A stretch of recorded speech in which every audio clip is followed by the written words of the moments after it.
second now. All right. And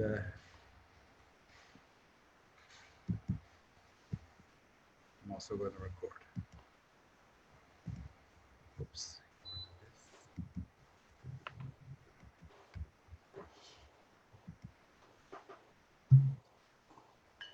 Great. So, Atara, I don't know how to tell you this, but we've started. All right. Welcome to You've Got Mail, Atara Ofek. Thank you. It's always such a great pleasure to introduce somebody you don't know. But we're definitely going to get to know you in a minute. But before, we have a tradition of the jingle. So we have to have the jingle of the show, right? Can't start the show without a jingle. So you'll pardon me a second, and we're going to have the jingle. And where is our jingle? Here it Get a is. chair, grab a seat, or we'll sweep you off your feet. We move, you got mail. Ease your legs, rest a while, all you gotta do is smile. We're swell, can't you tell? You got mail. When the show begins, you better hold on to tight. Or before you know it, you'll be high as a kite. Take a break, settle down, we're the only show in town. It's our road, don't you know you got mail. Give it up, don't think twice, we're a hurricane on ice. What the hell, give it yell, ring a bell, show and tell. Mademoiselle, give a smell, you got mail. You've got mail. Hi, so you've got Mel. Hi, Atara. Hi. So you want to tell us about yourself in about a minute? Yeah. Well, everything I know I got from my parents, who are both quite leading figures, were in Israeli literature, children's literature. My father was a researcher and a translator, and he published two volumes of lexicon, I don't know how to say it in English, of children book writers all over the world. It's quite out of date now. But he was really, I think, the first person to research the Israeli children literature. Was also a writer for himself, and my mother was also used to write children books. And he taught me everything I know about translation and about books, etc. But I must say that my elder daughter taught me everything more than him about the subtext of children's literature. My father didn't, yeah. And even you have some writers in like your grandparents. Right. My father's father was a poet in Yiddish. A Yiddish popic. Right. And my grandfather wrote a children's book called The White Pigeon or something like that. And my father translated it into Hebrew, and I illustrated it because I used to illustrate children's books also. So that's the secret. That's a secret we didn't know about you. Right. And how about Yiddish? That's the Porvorot in Yiddish? Well, my parents, I allowed them to use this language as the language that I don't understand. And I didn't try, but I do know Dutch, and Dutch is a little bit similar to Yiddish. So better not talk about me behind my back when I'm there in Yiddish, because I might understand. What, in Yiddish or in Dutch? Yiddish. No, in Dutch I understand everything, I think. I hope. Hoe gaat het met jou? Gaat goed, dankjewel. En met jou? Goed. Ik hou van Nederland. Goed zo. Ik ook. Okay, but ik ook. Yeah, but most of our fans don't know Dutch. Right. So this is quite amazing. Are you a mommy's girl or a daddy's girl? Well, I wouldn't know how to, mommy was the one that said what we should do, what we should eat, how we should act. Daddy didn't concern himself in that at all, but he was the one that put me to sleep every evening with lots and lots of stories. I even gave him a reduction. I remember when I was about 3 or 4 that he doesn't have to tell me 8 stories, from now on only 3 before bed. So he taught me how to read and write also, because ever since I was very small, I used to sit in his lap with a book open in front of us. And the book was in Hebrew, punctuated Hebrew, of course. And when I was 3, I actually knew how to read and write just because I sat in front of him and listened to him read in perfect, how do you say, dictia in English, whatever, diction, right? And it was like learning sight and sound, you know, in Berlitz and the schools of languages. I saw what he was reading and I got it. And then when I was 6 and I went to grade 1 and the teacher wrote something on the blackboard, I raised up my finger and I said, but listen, teacher, under this letter, it should be a chataf patach, not a kamatz. I corrected the punctuation mark. It's always a good idea to correct your teachers. No, it's very bad. She got very angry and she told everybody to leave the class, and she went to the principal and she said, it's either her or me. So they flung me into grade 2, and that was grade 1. Oh, I thought they were going to get rid of the teacher. I didn't have many choice. Okay, so but in addition, so Atara, I don't know you, but you're definitely a daddy's girl. So, but in the second grade, your folks took you to Canada. In second grade, sorry? When you were 7, you went to Canada. Yes, right. In the middle of second grade, which was supposedly my first, my dad got a PhD. I got a milga, what do you call stipendia, what do you call it? Scholarship. Yeah, whatever, to complete his PhD in children's literature in Canada, in Toronto's big children book library. I think it's the biggest in the world, or second after Munich, I don't remember. And so we spent there 3 years, and hence my better English than usual. Your English is great. So while you're a bit younger than me, of course, but when I was growing up in Ottawa, you were growing up in Toronto. Right. I don't know if you're younger than me. You don't look it. Trust me, I am. I mean, you look my age. Oh, I'm a bit older. Let's, we're not going to go into all of this stuff. It's not that interesting. Who's older than who? But we grew up in the same era. What school did you go to in Toronto? It was Talmud Torah. Talmud Torah, like yeah. There was no choice. I remember it was winter when we got there, and I went to school in pants, in fleece pants or whatever the material was then. And I was sent home because the girls there had to wear skirts above their pants. So it wasn't even associated. It was associated school. It was Talmud Torah. Probably. So and that's wonderful. So you had the winters and you learned English. But let's go back now to your early childhood.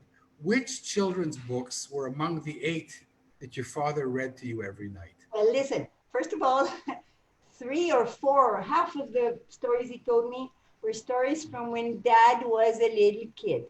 So it was from his own head. And the rest was from the best of the classic literature for kids. Hebrew, but Israeli literature or world literature? Yeah, well, Israel was only 5 years old. The state of Israel was 5 years old. There were not many Israeli, but Hebrew books, of course. I think he read a lot of Miriam Yalan Shtekelis, which is really one of the best writers for children who put an emphasis on feelings, which not many knew how to do it as well as she did, because she was actually a child, and her inner child lived on because she had no kids, and she lived by herself, and a lonely child until her death probably. And she really gave a voice to this lonely feeling of children. I think all children, I grew up to understand it not long ago, that all children have a secret soul, and they are inside quite lonely and feel nobody understands them, even if they're happy children with loving parents. And she gave a voice to that small feeling that every child feels from now. Okay, we can name a few other authors that. Of course, Um, Leah Goldberg and some friends of yes, mine that, of that course, are and alive and healthy. yes, and Ayn Hillel and Anda Amir Pinkerfeld, her known book, Vayi Erev, with the little child and the hens and the rooster and whatever. And of course, also translated books, Pooh, what do you call it? Winnie the Pooh, um, Milne, uh, Milne. Millen, yes. And Winnie the Pooh is Winnipeg, you know. yeah, it's short for that. Yes. But you believe that all of the people that write children's books and edit, we're all kids. I guess so. Look, my father was for sure a kid in his heart. He never really took much interest in grown-up literature. He read beside his bed there were only children books. And whenever he wasn't very social, you know, when my mother and him used to go to friends, he would immediately, like a magnet, go to the bookshelves and start taking out books and leafing through them, and that was his world. I think that really people who like children books and work with children books at their elderly age must have a very dear corner in their heart for childhood. And you and your sister also got into this market. Yes, my sister is religious, and she got into the religious market. Yes. So I mean, you could have been a nuclear scientist or something. Who knows? Who knows? You know, I also I found out that when I was born the what do you call it, cord from the Umbilical cord. umbilical cord was wrapped around me, and I was born blue from the waist up. So I lacked a few seconds of oxygen to my brain. So who knows, you know, if that didn't happen, I would have been God knows what.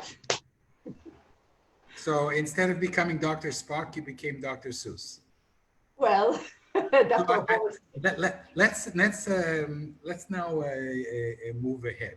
So, what are your favorite children's books in English, for example? Well, I don't really. Just a couple of them. You mean even old, like Of the ones course, that I old. translated? Of course, the ones that I translated are very dear to my heart. Alice in Wonderland, the following book, which is called Behind the Mirror and What Alice Found There. I don't remember how it was called in English. What's it called in Hebrew? Through the mirror, through the looking glass. Through the looking glass. And What Alice Found There, or something like that. Yeah. Dr. Dolittle, Pollyanna. I love the author that I cherish the most. Didn't write in English, wrote in Swedish. That's Astrid Lindgren. I think she is the greatest children's writer that I've ever known. Who among the living writers of children's books in English, who would you like to meet? The one that wrote Ivy and Bean. I've translated the whole series, and I think she's a genius. I love her. I used to translate, and my fingers used to tremble from laughing, and sometimes even I shed a tear. She is a genius. She does things in that series. I love her. So that's the one. Annie Barrows. Annie Barrows, her name is. And what makes a good children's book? And why aren't you a writer? Why are you an editor mainly? I'll answer your second question first. I think that people become artists, whatever, you know, photographers, painters, musicians, or writers, when they have something in their childhood that they wanted to express and they couldn't. They couldn't express something that was very deep and very strong. They couldn't express it in words. And therefore, when they grew up, they found a sublime way to express it. if in words, if in music, if in art, whatever. Now, I suppose, I really don't know. Lately, I started to realize things from my childhood that were quite suppressed. So who knows, maybe I'll find out later on when I grow up that I have things to write. But usually I'm such a talker that I usually just blur, blah, blah, blah, blah, everything I had to say. So there was nothing left to express in a sublime way or whatever. But I have a very great desire to improve things that other people write, or to translate, or to help texts reach as many readers as they can. And therefore, I'm an editor and a translator with other texts that other people wrote. I have an explanation for that, but that won't do here. It's very psychological why I did that. But, my listeners are anxious to hear this.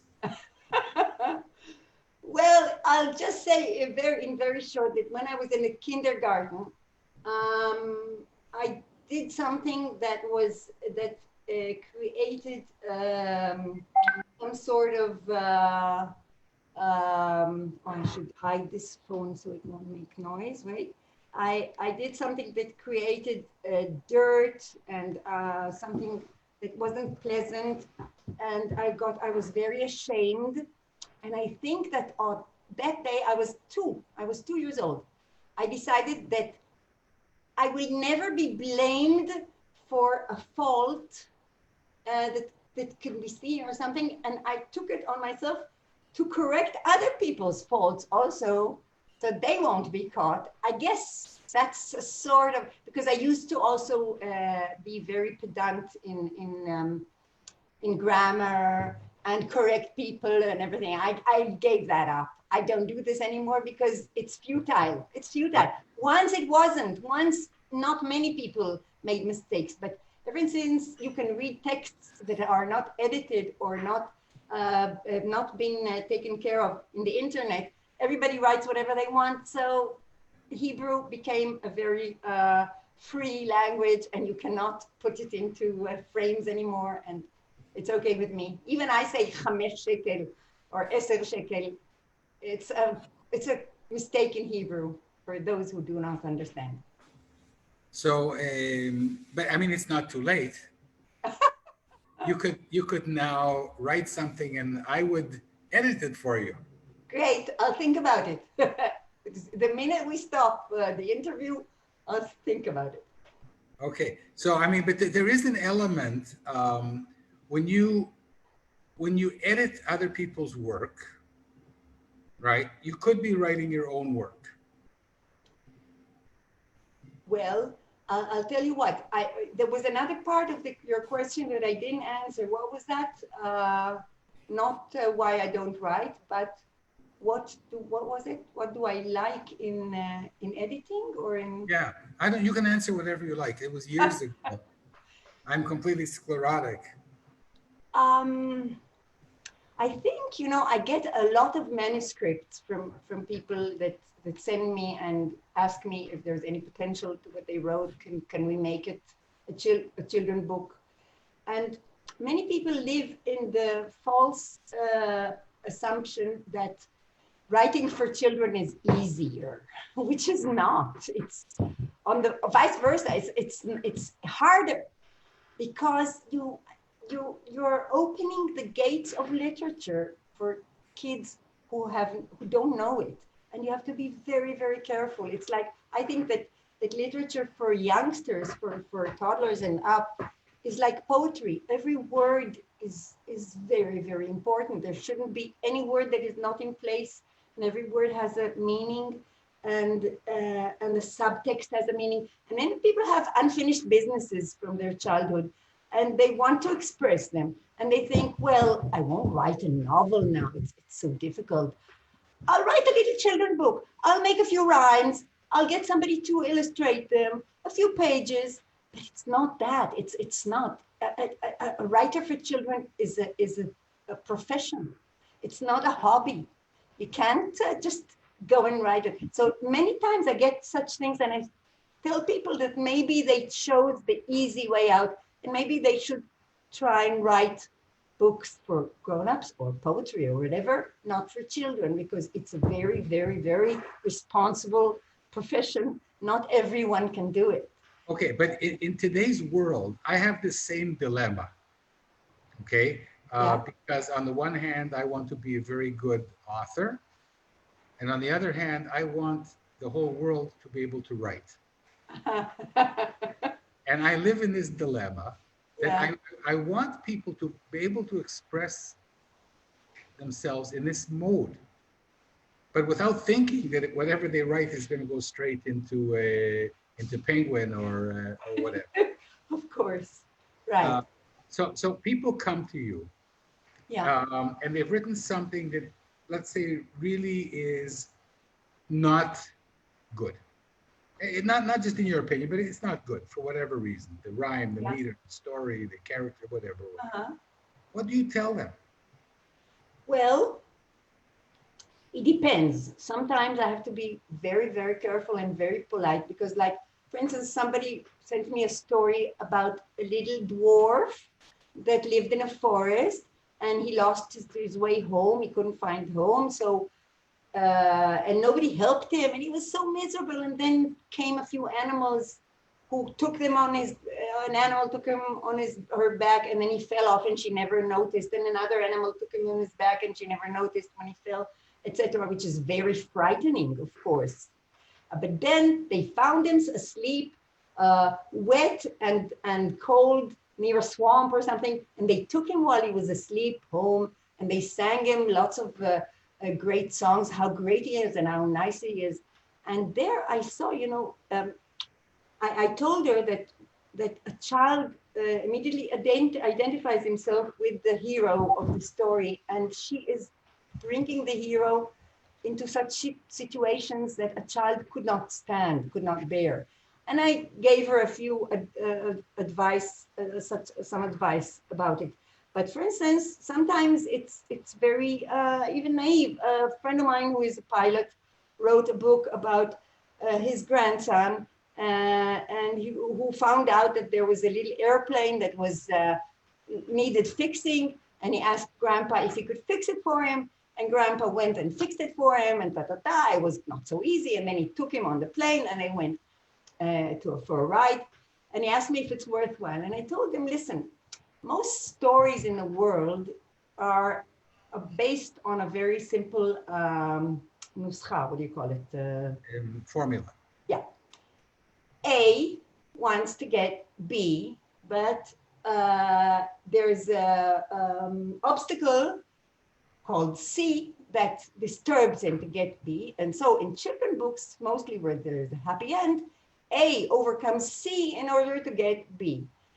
And we need some conflict in order to identify ourselves with what's happening and to be in a little bit of tension, what's going to happen. And when there is no conflict, or when Grandpa fixes the plane without any real conflict, it's not interesting enough for anybody but this pilot's family and the grandchild. And it's a beautiful memory of a grandson experience, but it won't interest anybody. So in this case, it depends. Every time I try to get into the person's shoes, understand together sometimes why they wrote it, what they wanted to tell. And actually, I even made Tarshim Zrima, how do you call it? Tarshim Zrima. Flowchart. Yeah, flowchart. I said, you need me in your life. I know. I can sit beside you, and every 17 minutes, you'll need a word in English. And you'll say, hey, you. How do you say Tarshim? I might invest I'll say flowchart. And you'll say, okay. Yeah, well, I made a flowchart. I made a flowchart saying, should I write for children? And I wish maybe I can show it to you, but it's in Hebrew. And it's like questions. Should I, if I write why do I write for children? What do I want to convey to children, etc.? And most of the questions are, if it's no, write to the drawer or write for the children you love. Sometimes people want to write children's books for the kids that they love in their world. So write for them. Leave all the other children alone. They didn't do anything. They don't have to be punished. But it depends. I wish I could show you. If you want, I could try and look for it in my. No, we'll do another interview next month. Okay. And we'll do it in English, and you'll explain. Great. But okay. But there's a lot of children's books, especially these days, that don't ascribe to this common this classic Greek structure. Yeah, of course. So what bugs me, and I really want to ask you, okay, somebody comes to you and you feel that maybe this book is not going to be a professional children's book. But it's not going to be a professional children's book. They're not going to be able to sell it to a traditional publishing company. Mm-hmm. But is that okay? If you say to them, I don't think it has professional potential, but I can help you make it better. The same way that somebody learning tennis doesn't necessarily want to go to Wimbledon. Is there a place for writers who want to write children's stories and just do the best they can? Of course. Listen, the big publishers, especially now in Corona days where all the publishers are a bit shaky, don't tend to invest in children's books and picture books, especially if you're a beginner, if your name is not known yet and it's not for sure a bestseller. But today it's very easy, quite simple to publish a book on your own. It's about 30,000 shekels, about $10,000 more or less, or a little bit less than 10,000 euros. To publish a book with the full color process, illustrations, everything. But many people forget that they needed an editor. So, but if they remember that, they have a chance to have a good book in their hands and try and sell it where they live and in coffee shops, etc. And sometimes some of these books really make it. Some of them do, if they're very good. Almost all of them fail. Well, most of them, yeah. 90% of these books sell less than 100 copies. Yeah, but mainly the people that made them didn't want to really sell. They wanted to see themselves in print. No, but Atara, would you actually invest 30,000 shekel of your own money making a book for your family that you're going to sell less than 100 copies? If you ask me, I help people publish children's books for free, because to spend 30,000 shekel. It's not my fee.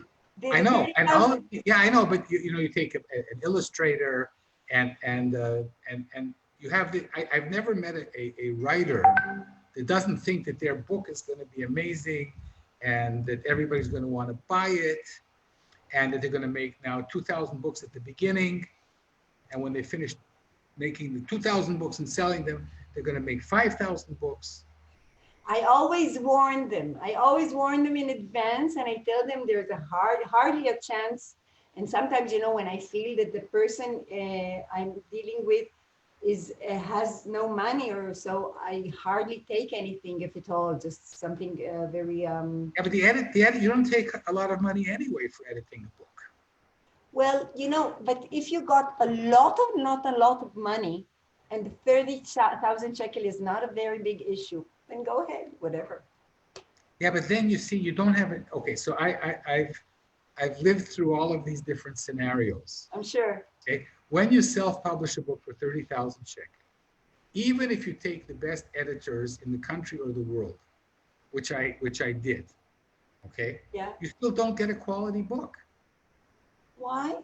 If it's edited and taken care of and a professional because it's not taken care of, because in a publisher you have so many different iterations on the way, choosing the right illustrator choosing the right font and the right paper and the right layout.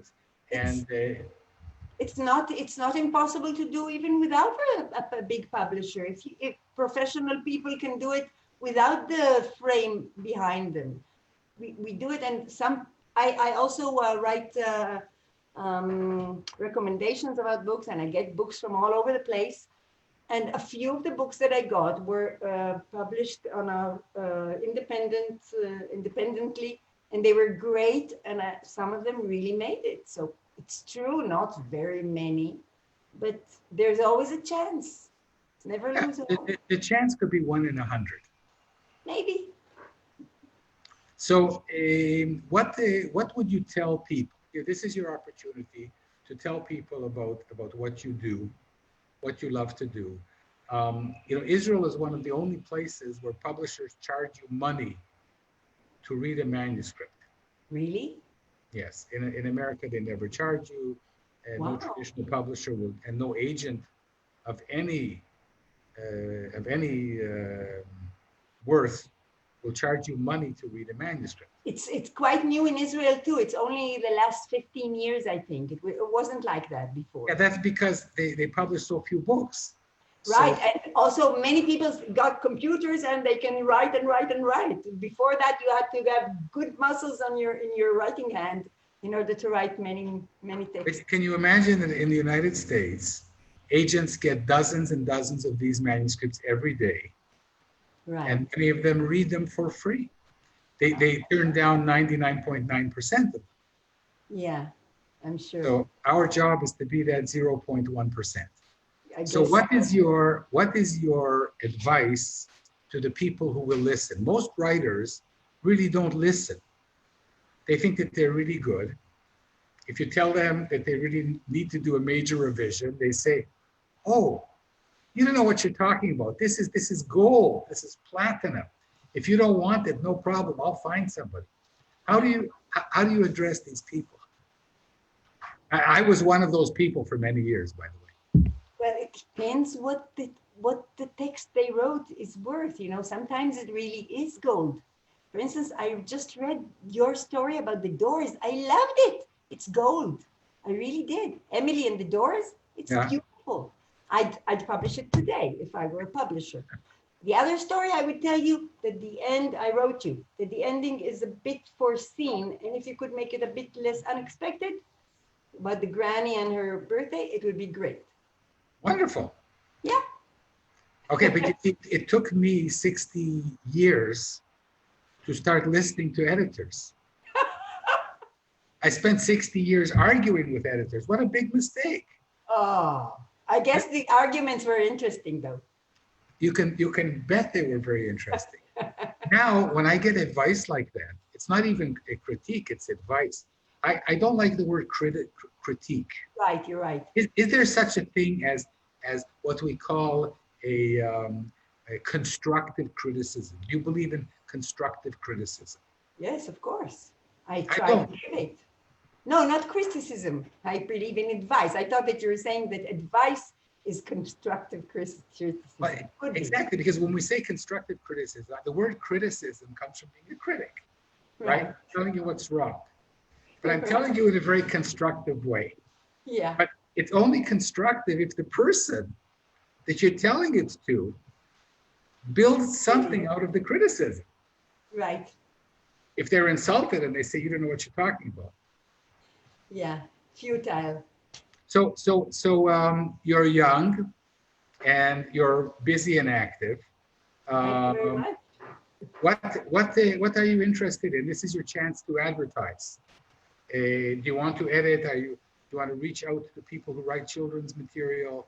This is your chance to. Well, luckily for me, I'm loaded with work. I keep getting lots and lots of work from many places, even from out abroad. So I'm not really looking now for anything. On the contrary, I'm looking for some quiet, so maybe something will surge from myself and I will write something. Who knows? Right Yes, now, I would definitely like to see what you write. well, that's a good wake-up call. And I promise to give you only advice. Great. I don't mind. I like criticism, by the way. Of course you do. I like it when they criticize my work. Of course I you learn. do. But that's your profession. Right. So our final question for today, and I hope that this is the beginning of a wonderful professional friendship. Great. What about the Beatles? We haven't talked about the Beatles. You grew up on the Beatles. Of course. I adored them and I still do. Okay, what's your favorite Beatles song? Wow, there are so many. I think Happiness is a Warm Gun comes to mind right now. Bang Bang Shoot Shoot. Yeah. From the so-called White Album. Right. Wow, that's quite special. I love this song. Is there anything you'd like to say before we thank you so much for coming on the show? And you know, we just talked about it today, and you're here already. So I think I'm just very honored. Thank you. Me too. I'm also very honored, and thank you so much for inviting me. I would just like to say that everybody should remember that children books could be a bomb sometimes. They could change lives. Before you give books to your young children, please read them by yourself. Think how you would feel if you were a child. Does it empower you? Does it make you feel sad and weak? And then think if you want to give it to your beloved child or grandchild. I think that's wonderful advice. And I mean, I think that the reason that we write for children, and this has happened to me on occasion, but only on occasion, is when a child really loves one of your books. It's like the same way that, I grew up and I loved Madeline, Ludwig Bemelman. And this has been with me my whole life. Right. And Alice in Wonderland. Why did I write that manuscript? It's unpublished, so we won't talk about it. But Emily Saw a Door, right? I thought about it. Yeah, of course, it derives directly from Alice in Wonderland. I'm reading now the 10,000 Doors of January. Did you hear about that book? No, but I will look it up. I think it comes also from this 10,000 Doors, a girl that looks for doors to pass through them to other worlds. Beautiful. Recommended. Not for children, by the way. No, I don't. Be for children too, but I don't read adult books very much because I don't want to grow up. I had a career growing up, and then I said, "Oh, that's no fun." Well, I'm not afraid of it anymore. I will never grow up, even if I read lots and lots of growing up. Okay, so that's really good advice. So, like, your advice is, don't worry, you can read Don't adult books. worry, you won't change. You're never going to grow up anyway. Right. If you hadn't by now, it's lost. It's a lost case. Atara Ofek, this has been outstanding. Thank you. We'll continue offline. Gladly. Until we find some terrific mode of cooperation. Great. Thank you very much. And thanks to my student, Carmela, for connecting us. Right. Thank you, Carmela. Quite incredible. I'm not going to say have a lovely Tisha B'Av. No. Have a significant Tisha B'Av. Thank you very much. It was great meeting you. Thank you. Same here. I have no words, and usually I have lots of words. So I'll just say thank you. Bye, Atara. Bye.